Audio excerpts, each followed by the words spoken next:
may know me from such productions as Echopocalypse Now, Jaws, and Beavers on a Bus. Today we have a real treat for you. It takes place in Echo, back at the turn of the century, before things were settled like they are now.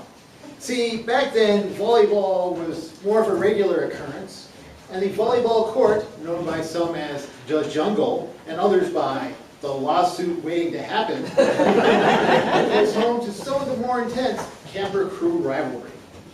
Now, if things aren't hectic enough, and they will be hectic, we also want to do some audience participation in here, much like in Shakespeare's time. So every once in a while, I will pop up behind there and go like this. And when that happens, then I want everybody out here to make loon sounds.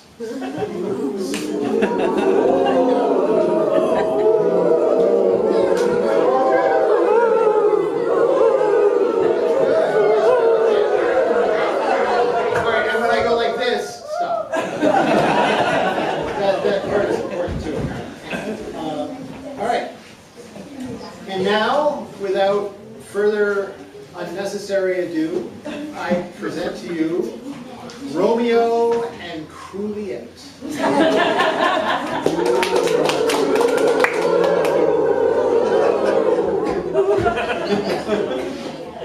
and it's Juliet in the play, not Crooliet. That's just the play and the words on the name.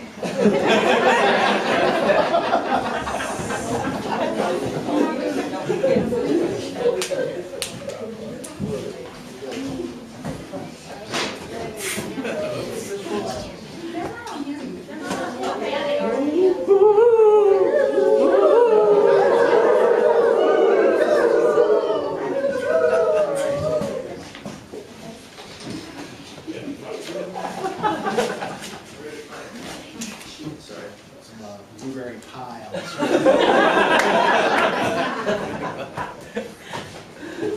In fair Acadia, where we lay our scene, civil blood makes civil hands unclean.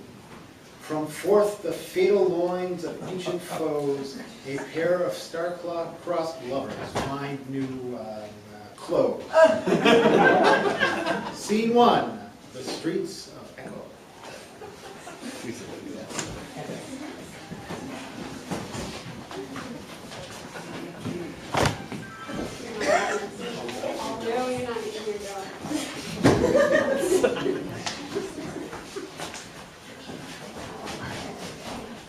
Goose and Coolio.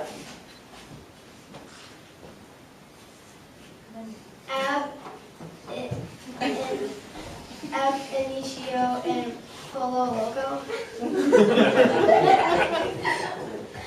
Do you bite your thumb, sir? I do bite my thumb, sir.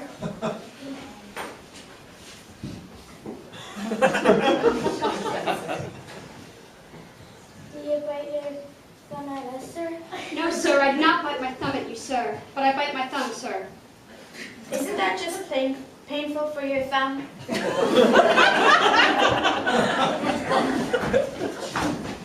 Do you quarrel, sir? Quarrel, sir? No, sir. Well, what darn, talk of peace. I hate the world. I hate all campers, thumbs, and three, have at three, coward.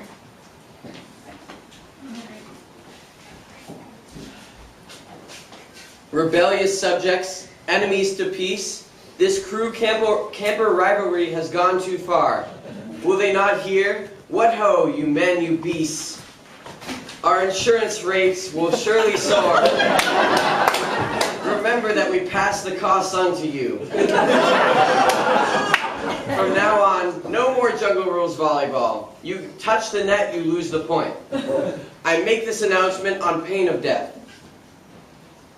On pain of exile from the camp. Now all men depart.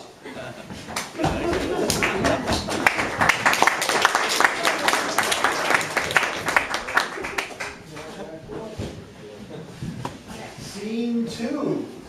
Hanging out with the crew at Seawall. Remember, this is bad. Seawall.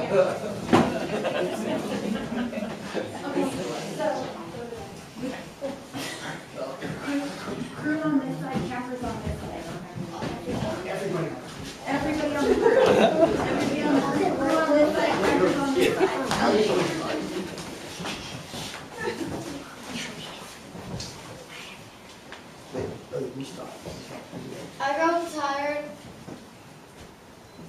of our idle life. Let us mingle with the crew.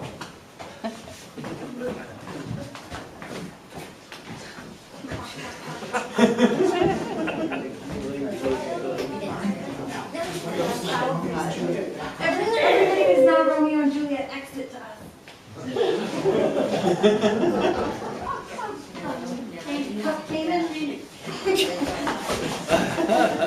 If I profane with my unworthiest hand this holy shrine, this gentle pine is this.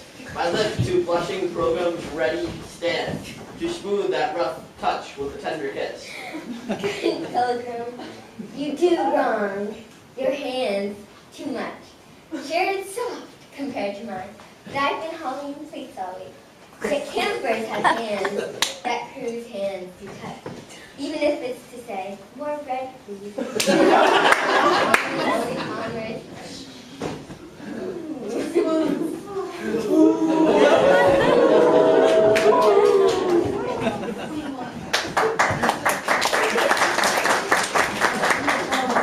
Scene 3, the courtyard outside the crew quarters.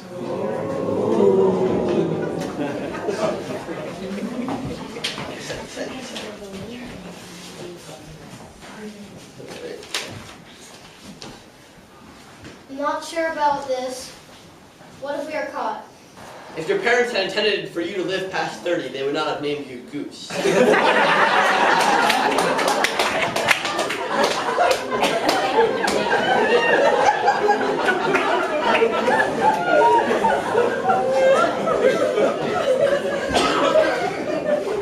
What soft, what light through yonder tent breaks. It is someone's too bright headlamp, and Juliet is the sun. The sun takes so both the headlamp and the envious moon, who is already sick and pale with grief. Thou art her maid art far more fair than she. The brightness of her cheek would shame those stars, as daylight doth a lamp her eyes in heaven would the airy region streams so bright that loons would make the loon sound.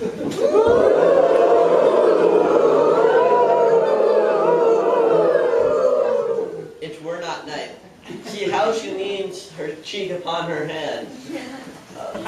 Oh, that I were a glove upon that hand, that I might touch that cheek. Wait, what? Did you just wish I was piece of clothing? Hark, I must depart alone.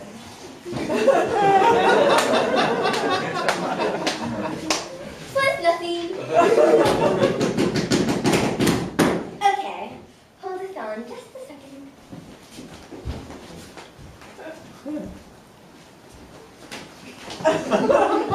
Yes, nothing. Still.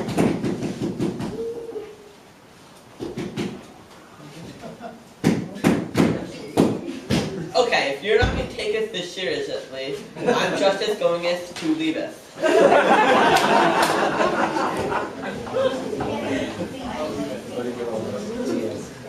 Scene 4, volleyball, the game.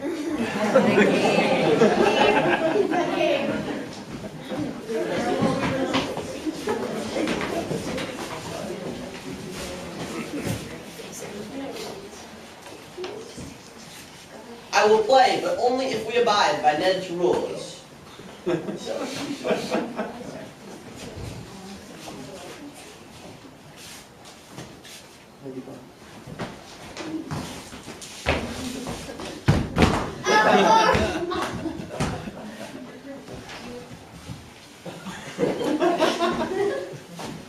My arms, my wrists, woe is me. How can I talk to my friends? You'll be avenged, Coolio. Join me. Tweenth workman's comp and liability. Our coffers are in doubt. Trust Joy Street to stay their hand no longer if you do not work it out. As a penitence for this financial blight, just grilled cheese for you on Sunday night.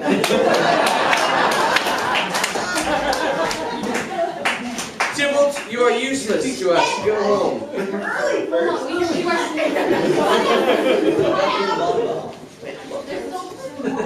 You sure? Sir.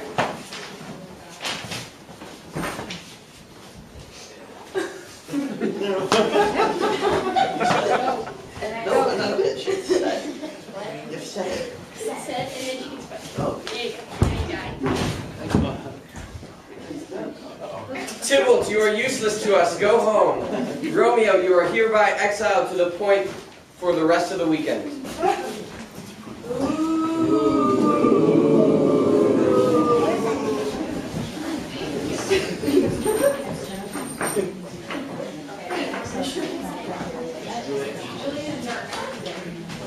There we go.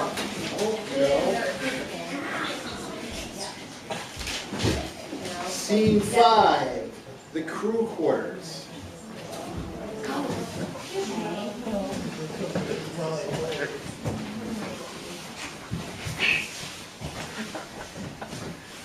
Okay, here we are. Let's go over the plan one more time. I drink the cocoa and fall into a deep slumber. I wake up and head to the point. You tell Romeo to wait for me there. Nobody comes looking for me for the rest of the week. Are you sure this is a good idea? What could possibly go wrong?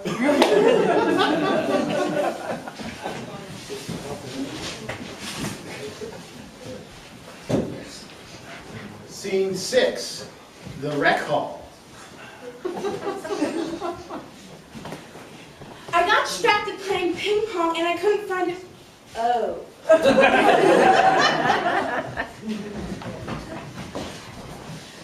Coolio. Who's Coolio?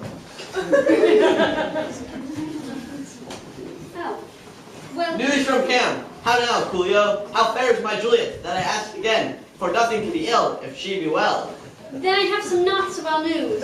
She doth drink the poison cocoa, and lies now with the angels. Is it so? Magnify you stars, and also quiet hours. Thou knowest my pen will get me ink and paper, even my iPhone. It's getting service out. It's been getting service out here, and hire post horses. I'll head for camp this very night. My life is meaningless. Meaningless indeed. What part of summer loving did you not understand?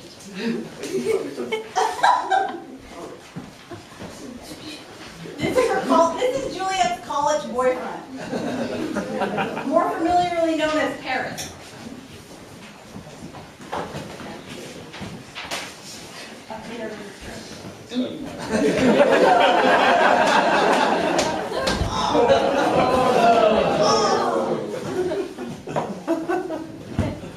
What is going on here? This is worse than volleyball. No one listens, even when I ring this bell.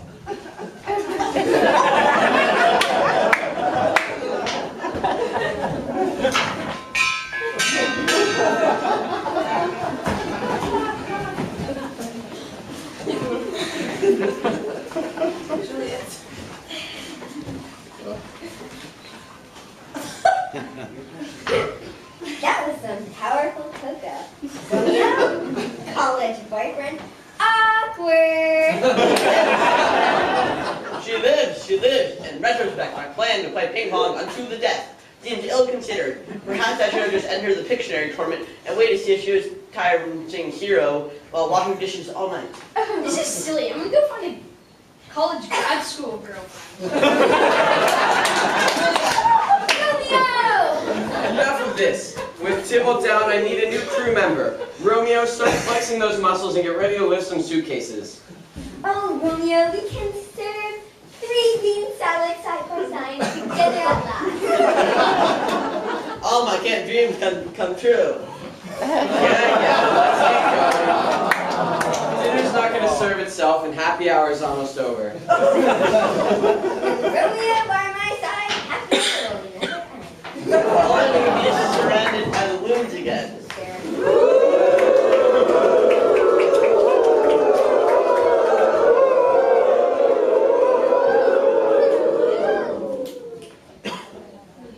All right. I'd like to thank Angie, who wrote all the good parts.